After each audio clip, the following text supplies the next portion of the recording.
नमस्कार दोस्तों आज हम देखने वाले हैं कि हमारी जो मटेरिया मेडिका में मेडिसिन्स हैं वो उनका एनिमिकल कौन सा मेडिसिन होता है, एंटीडोट कौन सा। एंटीडोट का मतलब कोई दवा आप दिए और अगर वो नुकसान कर रही है या उसका एग्रावेशन बढ़ रहा है तो उसको कंट्रोल में करने के लिए हम एंटीडोट देते हैं।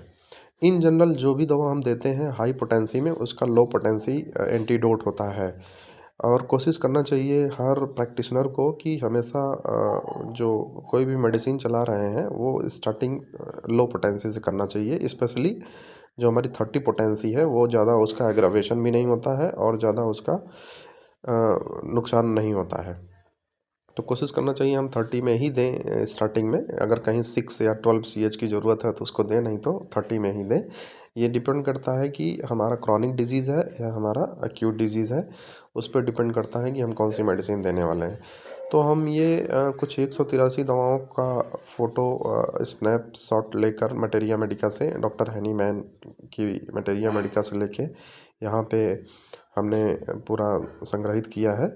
और ये संग्रहित करने का बस एक ही उद्देश्य है कि कोई मेडिसिन एक बार अगर चली है तो उसको कितने दिन बाद रिपीट करना है, वो या अगर वो नुकसान कर रही है तो उसकी एंटीडोट कौन सी है, और अगर या तो वो मेडिसिन चल रही है तो उसके सपोर्ट में हम कौन सी दवा से दे सकते हैं और कौन नहीं दे सकते हैं। तो जैसे पहली हमारी मेडिसिन है एसिटिक एसिड 1 नंबर पे। तो 1 नंबर वाले मेडिसिन पे जो दवाई है उसकी कॉम्प्लीमेंट्री है चाइना। कॉम्प्लीमेंट्री का मतलब कि हम उसको उस दवा के साथ इस दवा को दे सकते हैं। तो इसका मतलब एसिटिक एसिड्स के साथ हम चाइना को दे सकते हैं। लेकिन इनिमिकल जो होती है, इनिमिकल मतलब दुश्मन, तो अगर एसिटिक एसिड आप चला रहे हैं तो उसके साथ इनिमिकल मेडिसिन जो दे रखा है इस कॉलम में, आप उसको नहीं दे सकते हैं। जैसे हमारा क्या हो गया, बोरेक्स हो गया, कॉस्टिकम हो गया, नक्स मोमिका हो गया, रैनकुलस बर्बोरस हो गया, सरसापरिला हो गया, इन सब दवाओं को एसिटिक एसिड के साथ नहीं दे सकते हैं। अब बात आती है एंटीडोट। एंटीडोट में जैसे एसिटिक एसिड का एंटीडोट डोट क्या दे रखे हैं, एकोनाइट है, नेट्रम्योर है, नक्स वोमिका है। तो ये सब क्या है, एंटीडोट है। और अगले कॉलम में लिख रखे हैं ड्यूरेशन। ड्यूरेशन का मतलब ये होता है कि अगर आप एसिटिक एसिड को एक खुराक दिए हैं तो इसका जो इफ़ेक्ट होगा बॉडी पे वो कितने टाइम तक होगा, तो वो तकरीबन 14 से 20 दिन तक रहता है।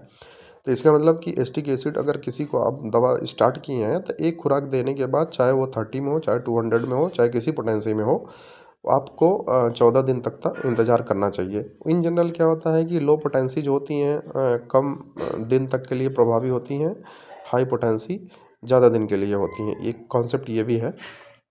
लेकिन जो अब यहाँ कॉलम में दे रखा है अलग-अलग कॉलम में अलग-अलग दवाओं के लिए, तो कोशिश करना चाहिए हमें उसको फ़ॉलो करना चाहिए, चाहे हम 30 में दवा चला रहे हों, चाहे 200, चाहे 6 सीएच में। तो हमने कुछ 183 दवाओं का यहाँ पर संग्रह बनाया हुआ है, जिसकी कौन सी दवा एनिमिकल है, कौन सी एंटीडोट है, कौन सी कॉम्प्लीमेंट्री है, वो सब इसमें लिख रखा हुआ है। इससे क्या होगा कि हम जब प्रैक्टिस करने लगते हैं या कोई दवा चलाते हैं एज ए नया प्रैक्टिशनर, तो हमको ये पता हो जाता है कि किस दवा के साथ किस दवा को चलाना है, किसके साथ किसको नहीं चलाना है। इसलिए हमने इसको चलाया, और किस दवा को हम फ्रिक्वेंटली रिपीट करें और किसको रिपीट ना करें। तो रिपिटिशन का एक कॉन्सेप्ट ये भी है कि अगर आपकी क्रॉनिक दवा है तो उसमें रिपिटिशन कम होता है। अगर एक्यूट, क्रॉनिक मतलब पुरानी बीमारी, एक्यूट मतलब नई बीमारी, 3 महीने से कम बीमारी को एक्यूट कहते हैं। 3 महीने से पुरानी बीमारी को हम क्या क्रॉनिक में ले कंसिडर करते हैं। तो अगर हमारी बीमारी नई है तो उसको हम क्या करेंगे, उसमें जो भी दवा हमारी सेलेक्ट होगी उसको हम फ्रिक्वेंटली रिपीट करेंगे।